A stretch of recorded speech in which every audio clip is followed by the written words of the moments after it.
রহরা রামকৃষ্ণ মিশনে এই মুহূর্তে আছি। আর একটু বিকেলবেলা একটু ব্যাডমিন্টন খেলতে এসেছি টিনটিনের সাথে। আর ব্যাডমিন্টন খেলার থেকে বেশি লাট্টু ঘোরাতে ব্যস্ত।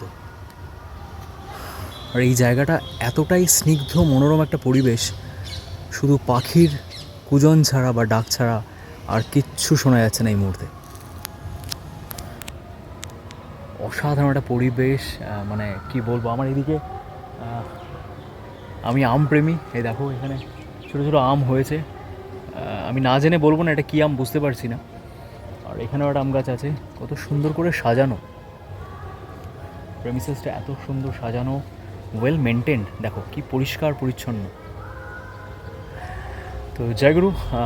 আর দুজন এই যে ওনারা ওখান দিয়ে বেরিয়ে যাচ্ছেন, ওনারাও এখানে খেলছিলেন, এখন মাটি খোঁড়াখুড়ি খেলছিল। তো যাই হোক, আর মেন আশ্রমের মন্দির হচ্ছে এই দিকটায়। বাড়ি ফেরার পথে ওখানেও একবার যাব। ঠিক আছে, জয়গুরু।